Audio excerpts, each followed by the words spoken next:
Le Grand Matin Sud Radio, 7h-10h, Jacques Cardoz. 7h13, on vous accompagne toute la matinée. Bon courage si vous partez travailler. 7h13, c'est à la une. Bonjour Malik Hamadache. Bonjour, vous avez raccroché les crampons il y a 2 ans. Vous avez joué à Pau, à Montpellier et à Agen. Évidemment, les auditeurs de Sud Radio vous connaissent bien.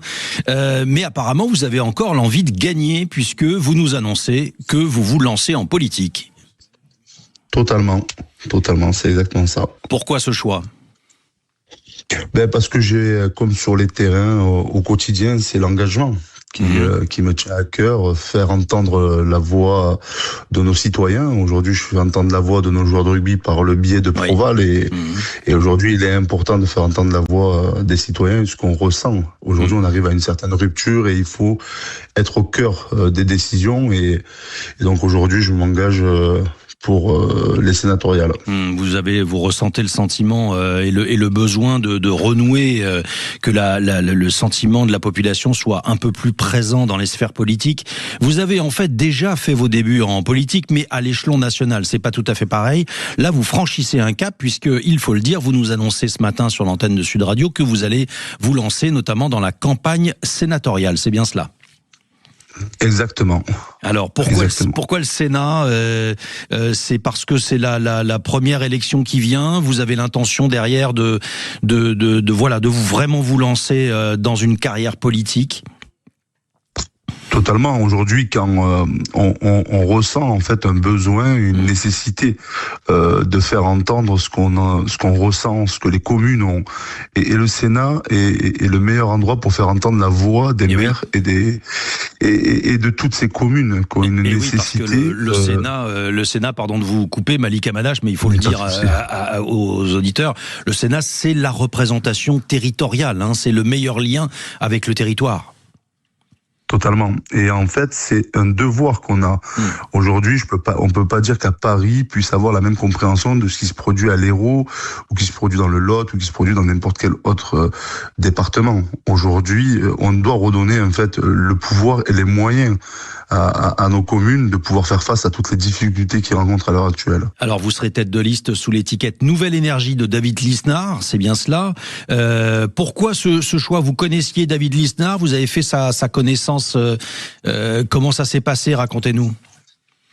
Le choix a été pour moi assez évident. David véhicule beaucoup de valeurs qui sont similaires aux miennes, avec de la méritocratie, avec surtout une droite assez franche et qui est pour remettre de l'ordre et surtout quand on arrive dans une crise économique comme on a aujourd'hui, avec avec ces idées, ces valeurs qui sont communes aux miennes, de travail, de remettre de l'ordre, quand on voit bien sûr de redonner aussi le pouvoir aux communes avec de la décentralisation. Bien sûr. C'est des choses qui sont essentielles.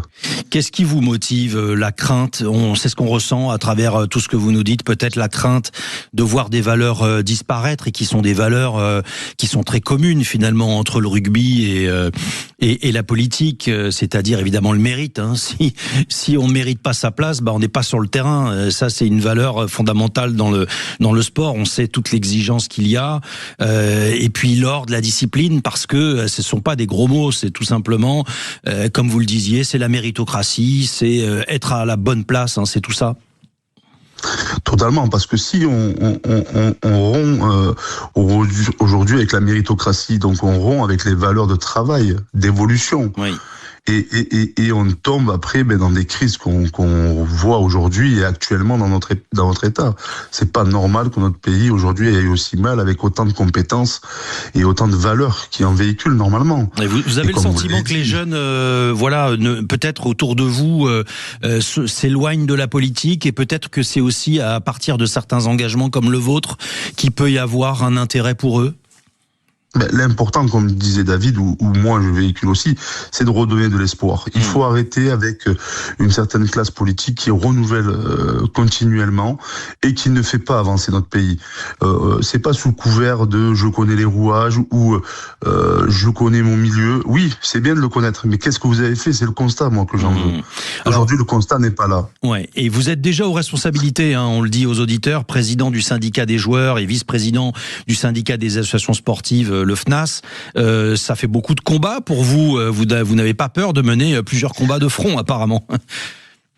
Ben non, en fait, au contraire, c'est ce qui fait en fait la beauté de ma candidature. J'ai envie de dire, c'est par cette mixité, cette richesse d'expérience qui me donnera aujourd'hui les clés pour leur amener l'expérience terrain de ce que vivent des joueurs, de ce que vivent des citoyens dans les communes, de ce que vivent les gens au quotidien quand on voit une hausse d'URSSAF, quand on voit une hausse de l'essence, de l'électricité au quotidien, que ce soit pour les entrepreneurs, que ce soit pour les citoyens et les citoyennes. Cela a un impact incroyable sur notre vie et les gens sont déconnectés. Malika Hamadache, il nous reste quelques secondes. On vous souhaite de vous voir très vite au Sénat. Les élections auront lieu à la rentrée, donc la campagne va bientôt commencer. Vous êtes déjà élu à Villeneuve-les-Maglones. Justement, si vous aviez un thème à essayer de porter au Sénat, on a le sentiment que c'est peut-être le pouvoir d'achat qui est important pour vous. Ben, pour moi, aujourd'hui, c'est réellement le pouvoir d'achat et la décentralisation des pouvoirs pour que les communes aient un peu plus la mainmise à faire évoluer les choses pour leurs citoyens. Merci infiniment, Malika Hamadache, d'avoir réservé vos paroles à l'antenne de Sud Radio et bonne journée du côté de Montpellier, de Villeneuve-les-Maglones. J'imagine qu'il fait plutôt beau par là-bas aujourd'hui, non ? Bon, très bien. Il est 7h20, tout juste le rappel des titres.